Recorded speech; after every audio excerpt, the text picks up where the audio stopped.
बोलो गुरुदेव भगवान की जय, प्यारे कृष्ण कन्हैया लाल की जय। शंका समाधान में आज का हमारा विषय है मत्स्य अवतार।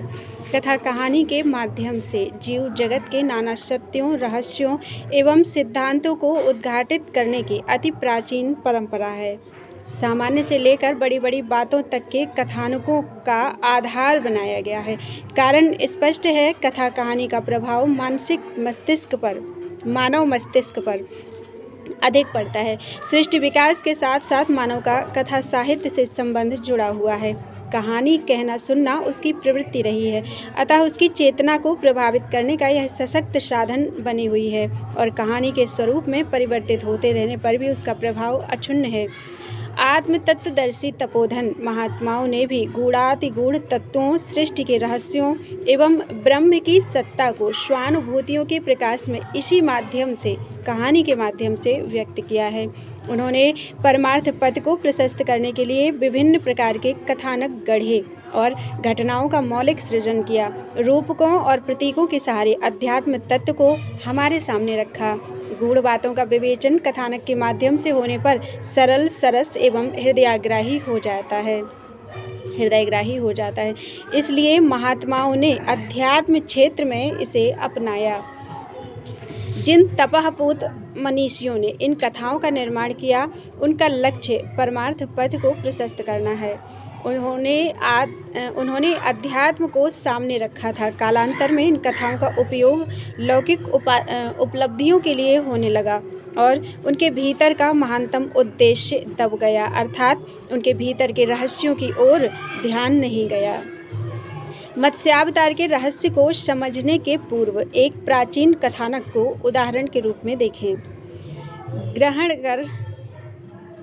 उदाहरण रूप में ग्रहण कर उपर्युक्त बातों की जांच कर तथा विषय क्रम को स्थिर कर लेना उचित है। फिर से पढ़ देते हैं। मत्स्यावतार के रहस्य को समझने के पूर्व एक प्राचीन कथानक को उदाहरण रूप में ग्रहण कर उपर्युक्त बातों की जांच तथा विषय क्रम को स्थिर कर लेना उचित होगा।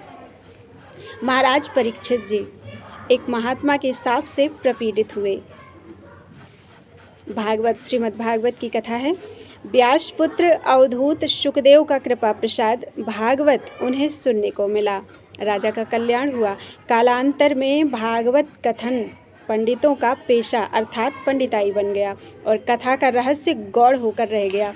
कुछ समय बाद एक अन्य राजा ने कल्याण की इच्छा की। सैकड़ों विद्वानों ने राजा के कल्याण साधन के लिए कथा की व्यवस्था आरंभ की।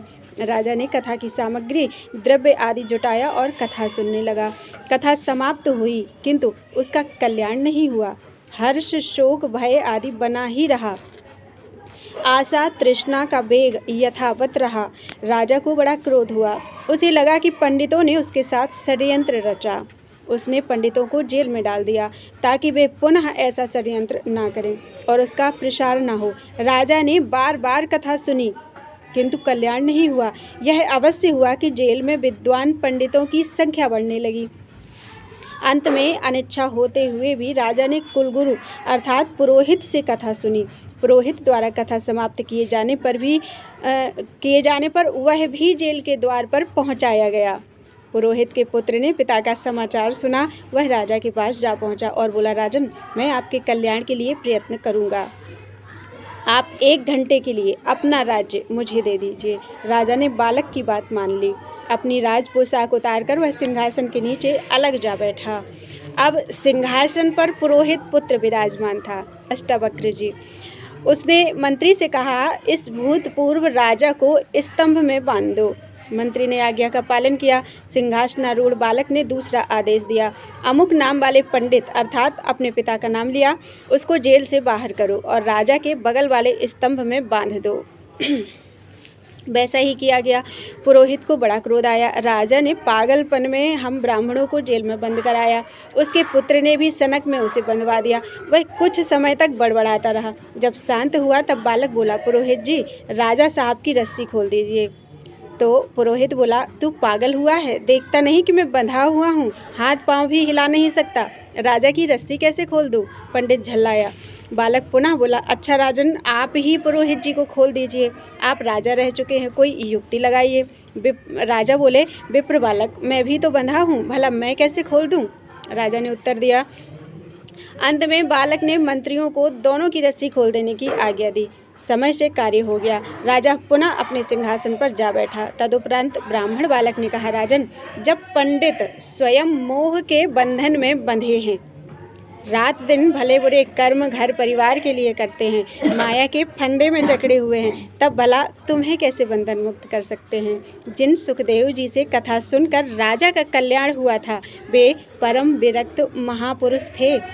अब आप भी किसी विरक्त महापुरुष से कथा सुने और कल्याण के पात्र बने। उसी समय राजा विरक्त महापुरुष की खोज में लग गया। इस कहानी से पूर्ण प्राप्ति वाले महापुरुष की खोज की प्रेरणा मिलती है और इसी बात का इसमें निर्देश है, किंतु विरले ही इस पक्ष पर विचार करते हैं। यह एक कथा मात्र बनकर रह गई है। इसी प्रकार अवतार संबंधी कथानक भी हैं। उस परम प्रभु को किस प्रकार प्राप्त किया जाए, व्यापक ब्रह्म का अवतार कैसे अपने भीतर हो, इनसे संबंधित उपायों तथा साधनों को मनीषियों ने कथानक में बांधा है। मत्स्यावतार भी एक शुद्ध रूपक है। समुद्र से एक छोटा सा मत्स्य निकलकर स्वयंभू मनु से बोला, हमारे कुल की मर्यादा है कि बड़े और सबल मत्स्य छोटे और निर्बल मत्स्य को खा जाते हैं, आप मेरी रक्षा करें। चराचर के राजा मनु ने उसको घट में रखा। थोड़े ही समय में वह स्थान तंग हो गया। तत्पश्चात मनु ने उसे विस्तृत तालाब में व्यवस्था के साथ डलवाया और पालन किया।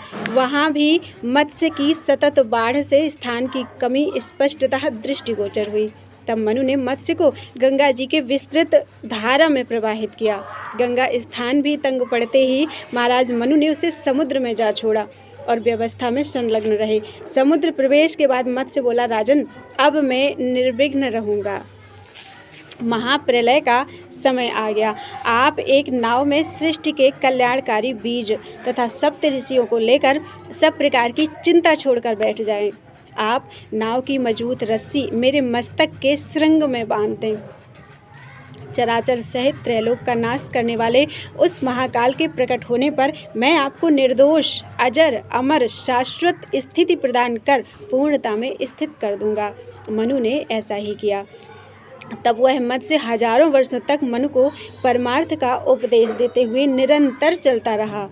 कथानक में निर्दिष्ट है कि उस मत्स्य की गति प्रकृति के तीव्रतम गति वाले प्राणियों या माध्यमों से भी अधिक थी, अर्थात वायु, प्रकाश इत्यादि की गति से भी उसकी चाल अधिक थी। उस गति से चलकर मत्स्य ने नाव को हिमालय तक पहुंचाया और मनु ने उस नाव को हिमालय के उत्तुंग श्रृंग में बांध दिया। मत्स्य ने राजा को पुनः आश्वस्त किया और अदृश्य हो गया। थोड़े समय में महाप्रलय का वह दृश्य शाश्वत शांति में बदल गया। मनु ने पुनः परम कल्याणकारी उन बीजों को जहाँ तहाँ फेंका और वे अंकुरित हो गए।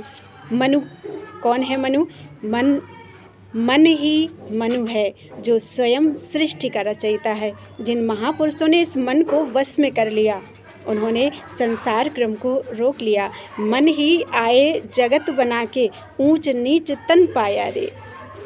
यह संसार समुद्र है जिसमें अनंत योनियों का सिलसिला है। मन और इंद्रियों की अधोमुखी अनंत प्रवृत्तियाँ ये ही अथाह खंदक और खाड़ियाँ हैं। मन एवं इंद्रियों की ऊर्ध्वमुखी प्रवृत्तियों से निर्मलता निवृत्ति संभव है। अधिकांश प्रवृत्तियाँ संसार सागर में ही फंसाव लेने वाली हैं। किंतु किसी काल में राम भक्ति जल मम मन मीना वाली स्टोनमुखी प्रवृत्ति का प्राकट्य होता है, जो भक्ति रस में सुख मानने वाली है। यही मानसिक प्रवृत्ति मत्स्य है, अर्थात मन ही मछली है। भजन की अल्प प्रवृत्ति को माइक प्रवृत्तियाँ खा लिया करती हैं, मिटा दिया करती हैं। तभी तो उस दुर्बल मत्स्य ने मनु से अपनी रक्षा का निवेदन किया। ठीक इसी प्रकार की स्थिति भक्त के हृदय की होती है। स्टोनमुखी प्रवृत्ति के जागृत होते ही भाव विभोर भक्त निज मन से ही अपने बचाव के लिए निवेदन करता है। हे मन, अनंतमायिक मनोवृत्तियों अर्थात बहुमत्स्यों से बचकर यह थोड़ी सी यथार्थ लगन जागृत हुई है, इस मंतव्य अर्थात मत्स्य की रक्षा व्यवस्था करो। रक्षणकारी के प्रथम चरण में मनु इस इष्टमयी प्रवृत्ति को घड़े में रखता है। घट कहते हैं हृदय को, अर्थात वह इस प्रवृत्ति को हृदय में ही व्यवस्थित ढंग से प्रवाहित कर देता है। हृदय में दीर्घ काल तक सफल प्रयोग से यह मत्स्य अर्थात मनोवृत्ति पुष्ट हो जाती है और तब त्याग रूपी तालाब में पड़कर त्याग की पूर्णता प्राप्त करा देती है और पुरुष को त्याग प्रधान बना देती है। त्याग पालन की प्रक्रिया ठोस हो चुकी, उसमें अब कोई अपूर्णता नहीं है, जिसका संकेत मत्स्य ठसाठस तालाब के कोने कोने में भर गया से मिलता है। प्रयोगात्मक प्रवेश से मन स्थल में ज्ञान का प्रस्फुटन हो जाता है। ज्ञान गंगा नहा ले प्यारे मना, ज्ञान गंगा नहा ले प्यारे मना, मनु के सहयोग से अर्थात मन के पूरे सहयोग से बिना लीकेज यह मत्स्य रूपी मनोवृत्ति ज्ञान में प्रवाहित हो जाती है और ज्ञान की व्यापकता के साथ क्षीर सागर में प्रविष्ट होकर उसी का रूप ले लेती है। यह क्षीर सागर ईश्वर का विहार निवास स्थान है। याद रखें, इधर संसार सागर है, उधर क्षीर सागर ईश्वर का स्वरूप ही है। संसार सागर का तो पैमाना है, किंतु ईश्वरमय सागर का कोई पैमाना नहीं है। वह तो अनंत है। ईश्वर के निवास की व्यापक उपलब्धि में मनोवृत्ति भी पूर्णता को प्राप्त कर अचल हो जाती है। इष्टोन्मुखी प्रवृत्ति उस सागर के संयोग से ईश्वरमयता की लहरों में परिवर्तित हो जाती है, जिसमें तीनों लोगों का सामान्य आधार एवं प्रसारण केंद्र पृथ्वी डूब जाती है, अर्थात संस्कारों के अंकुरण की हृदय स्थली डूब जाती है। मत्स्य के कृपा प्रसाद प्रेरणा से उपलब्ध नाव में सप्तऋषियों को बैठाकर मनुष्य स्वयं बैठ गए। क्रमशः सातों भूमिकाओं में ऋषित्व की उपलब्धि ही सप्तऋषि है। योग चिंतन की सातों भूमिकाओं में ऋषित्व प्राप्त करने वाला पुरुष ही नियम की कसौटी पर चढ़ता है।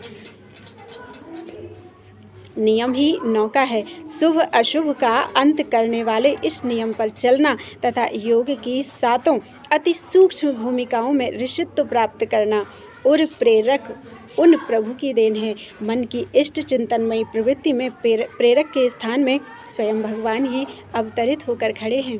भजन कोई लाख करे, किंतु जब तक परमात्मा इष्टमयी प्रवृत्ति का संचालन नहीं करता तथा अपनी स्थितियों में ढालने नहीं लगता, तब तक उस ब्रह्म को समझा नहीं जा सकता।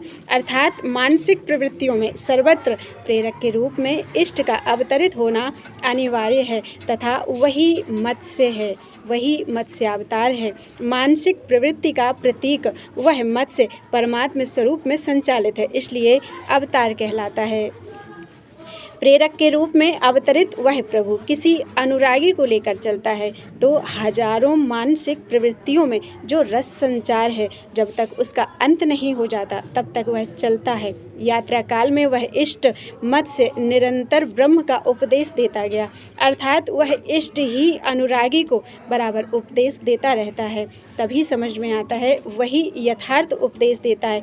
प्रायः श्री महाराज जी इसी पर बल दिया करते थे, हो भगवान पढ़ाया करते हैं, यही मौके भगवान पढ़ावत हैं, तोहू का पढ़ई हैं, अर्थात अपनी स्थिति समझाया करते थे। मानसिक हजारों प्रवृत्तियों का अंत करके उस आराध्य ने उस नाव को हिमालय की चोटी पर बंधवा दिया, अर्थात मानसिक शुभाशुभ में संचालित संपूर्ण प्रवृत्तियों की यात्रा पार कर लेने पर जो अचल शाश्वत ब्रह्म है, उसी के अंक में आकर बंध जाते हैं। हिमालय ब्रह्म का द्योतक है। इस हिमालय को अचल देखकर ब्रह्म को वास्तविक अचलता की ओर इंगित किया जाता है, अर्थात किया गया। हिमालय शांत और शीतल ब्रह्म का प्रतीक है। सर्वत्र ब्रह्ममयता तो आई थी, दिखाई देती थी, किंतु देखने वाला वह साधक अलग खड़ा है, अर्थात खुद ही खुद के साक्षी बन गए।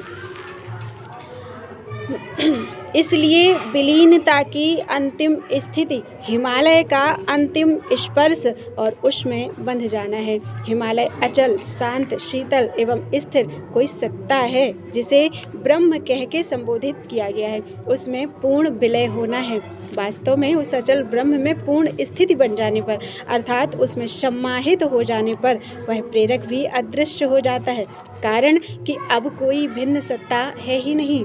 इसलिए किसे प्रेरणा दें?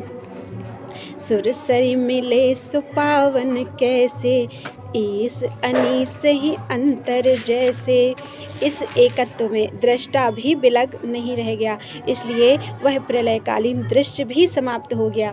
याद रखें, ब्रह्ममयता ही जड़ चेतन सहित संपूर्ण सृष्टि को नष्ट करने वाला महाप्रलय है।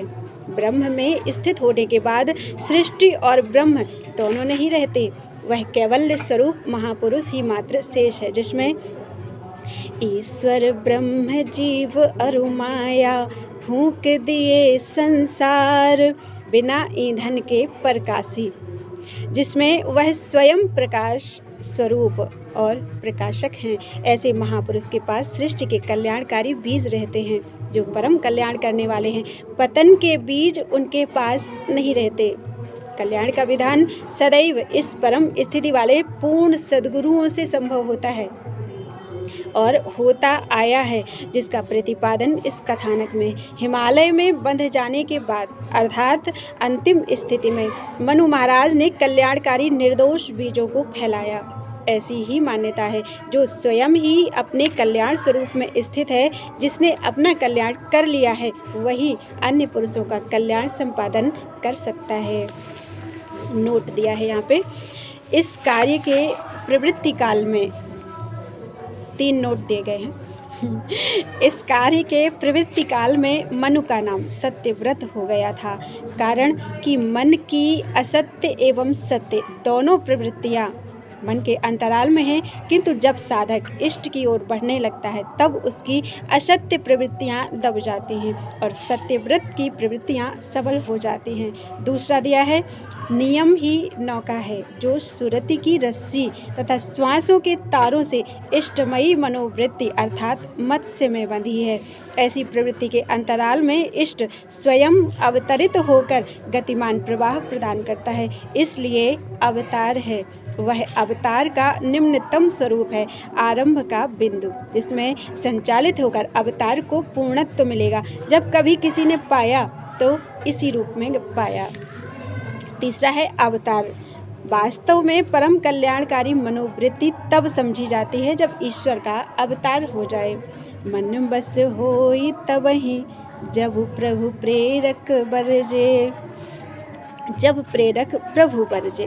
भजन कोई लाख करे, वह कल्याणकारी भजन होता नहीं जब तक कि उस प्रभु का आविर्भाव नहीं होता। उस प्रेरक से संचालित होने के साथ साथ अनुरागी पथिक की गति सबसे तेज और सबसे पहले पहुंचने वाली, सीधे लक्ष्य पर पहुंचने वाली हो जाती है, जिसकी मान्यता सदैव रही है, हम सब के लिए आज भी विद्यमान है।